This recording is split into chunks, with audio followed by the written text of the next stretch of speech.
ouais, bon, voilà. Bon, j'ai passé les vidéos vite fait, là, ça me fait gagner 1,6 Go. Donc, ouais, je disais, pour les disques durs, euh, bah, la personne qui m'échange les deux fois 2 Tera contre un 4 Tera, bah, il serait gagnant de 40 euros. En plus, pour la redondance, c'est plutôt intéressant. S'il met en RAID 0, ça permettrait d'avoir un disque dur qui va à 360 MO par seconde, donc deux fois la vitesse d'un disque dur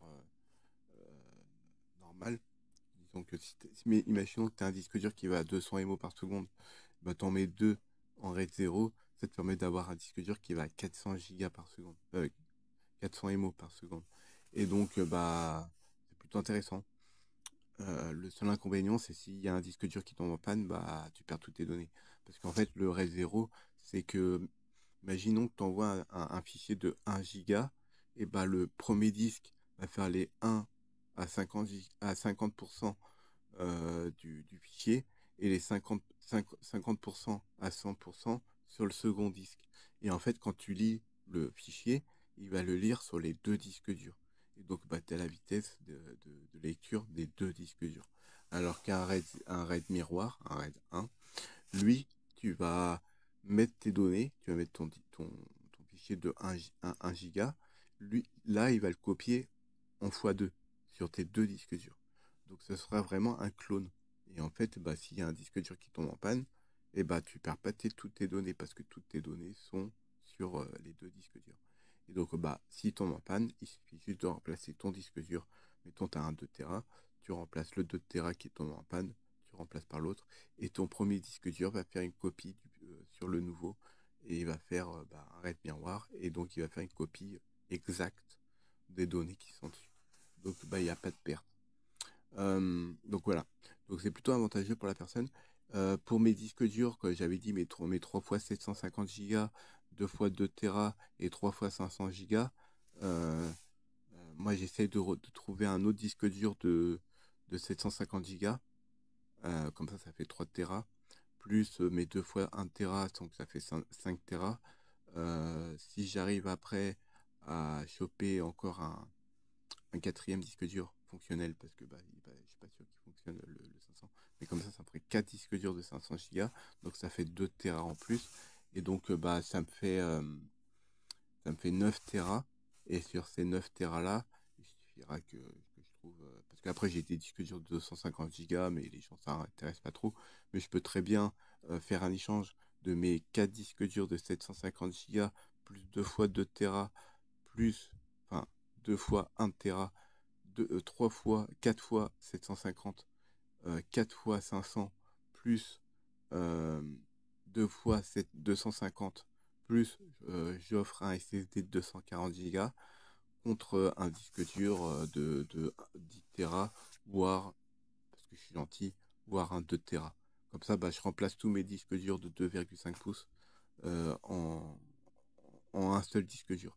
Donc ça me fera un 8 Tera que externe. Comme ça, bah, si j'échange tous mes disques durs, ça aboutit à euh, un disque dur de 4 Tera, un disque dur de 8 Tera, et bah, mon 2 Tera qui est dedans, bah, comme je l'aurais choisi contre un 2 Tera, bah, ça fera un 3 Tera. Donc ça veut dire dans mon boîtier, je sais pas si on peut voir, euh, là, voilà, je sais pas si on voit, là, attends, on va essayer comme ça. Est-ce qu'on voit? Est-ce que... Voilà, c'est un boîtier comme ça en fait. Et dedans, en fait, j'ai mes 4 disques durs qui sont dedans. Et en fait, le boîtier, il accepte les disques durs de 3 Tera maximum. Donc, bah, en fait, ça me fait 12 Tera. C'est quand j'aurai mis mon 3 Tera. Parce que là, j'ai 11 Tera. Et donc, ça me permettrait de mettre bah, 4 fois 3 Tera. Donc, 12 Tera. Et bah, si j'échange tout, bah, ça me ferait bah, mes 12 Tera dans mon boîtier, plus le 8 Tera, plus le 4 Tera. Et bah, ça me permettrait de faire du stockage. Et après, par la suite, une fois que j'aurai rempli tout ça, il va falloir que je parte sur un boîtier. Je crois que c'est le N, le N, N9, un truc comme ça. De toute façon, il suffit juste de regarder dans les boîtiers euh, composants. Est-ce qu'on voit les boîtiers, voilà, boîtier. Donc, il est dans les 200 euros. Euh, à 200. 200, on va mettre le moins cher. Donc, normalement, il s'appelle. Voilà, il s'appelle le Jonsbo N5.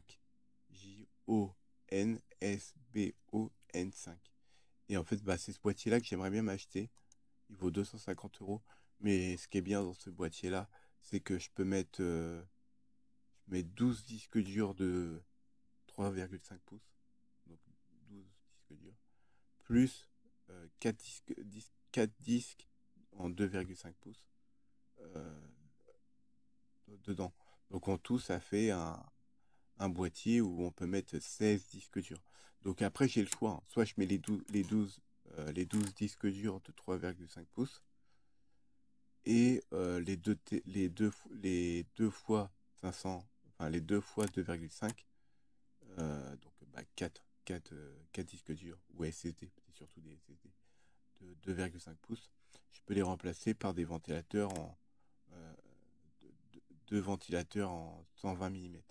Donc soit je fais le choix de mettre des ventilateurs pour refroidir, soit je fais le choix de mettre des SSD. Moi, je vais plutôt partir sur SD et SSD. Donc, je vais mettre 12 disques durs de 12 Tera. Ça fait 144 Tera. Ensuite, pour les SSD, je pense que je vais mettre 4 SSD de 1 Tera. Et par contre, mes SSD de 1 Tera, enfin, ouais, de 1 Tera, donc il y en aurait 4, donc ça fait 4 Tera, je vais les mettre en RAID 0. En fait, ça va me permettre quand je serai branché sur mon réseau, d'envoyer mes fichiers en 10 gigabits directement sur mes SSD. Et ensuite, à partir de là, je pourrais les envoyer sur le disque dur. C'est pour faire en fait du stockage rapide et que par la suite, après, je les mets dans les disques durs parce que les disques durs, ça va maximum à 200 MO par seconde, voire peut-être 250 pour les meilleurs.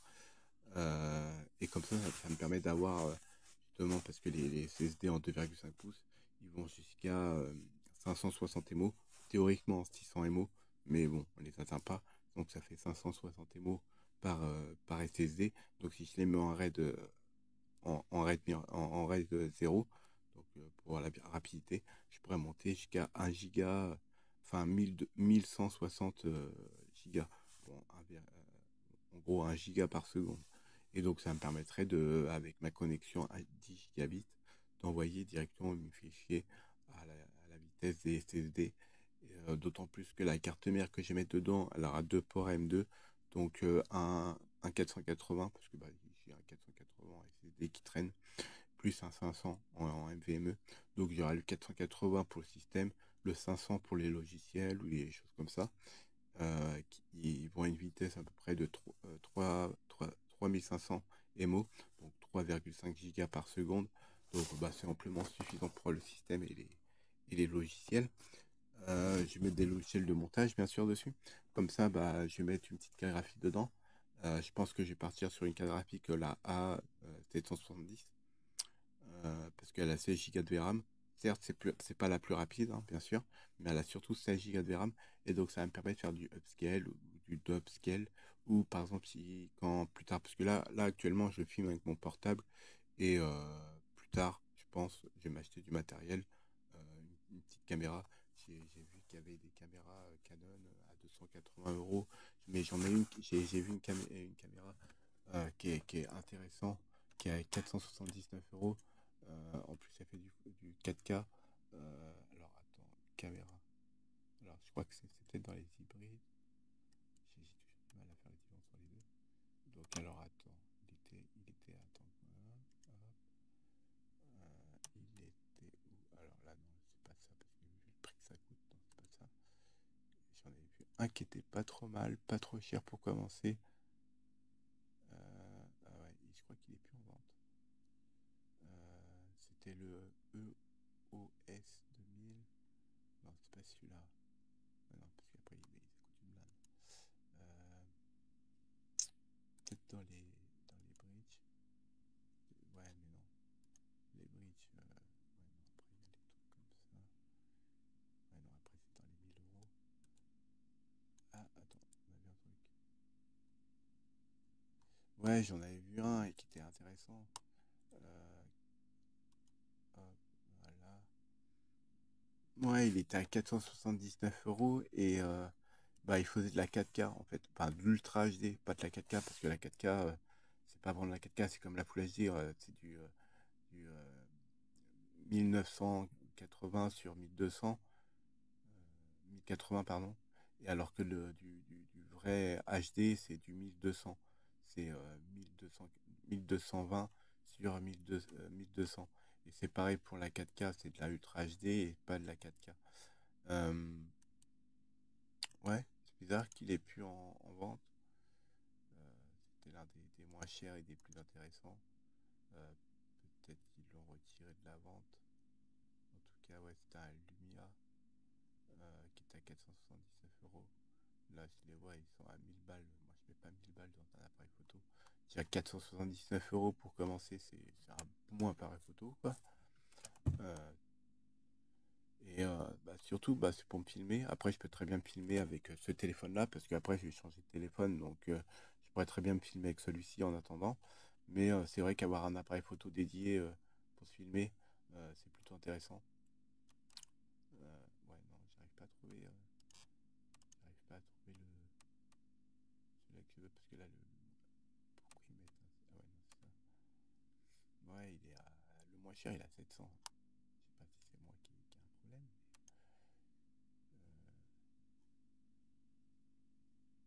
Ouais, non, il devait pas être en vente.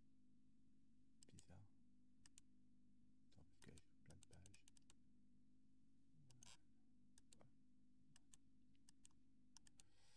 Voilà. Ah, voilà, c'est celui-là. J'ai trouvé. C'est bon. Donc, c'est le Panasonic Lumix DC FZ82D.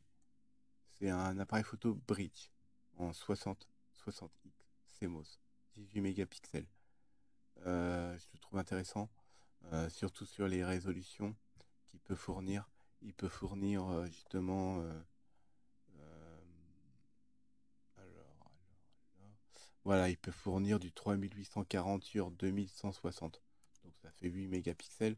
Mais moi, c'est cette résolution-là que je veux pour me filmer en fait. Parce qu'après, il peut aller plus haut, hein. Il peut faire du 4887 sur 3672 en 18 mégapixels. Mais moi, je préfère aller sur une résolution plus basse. Après, il peut aussi faire du Full HD, hein, enfin de la Ultra HD. Non, attends, Ultra HD, non, c'est pas ça. Du Full HD en 1920 sur 1080, 2 mégapixels. Mais moi, c'est surtout la résolution 3840 sur 2100. Et donc, ouais, il est à 479 euros. Je peux vous le montrer.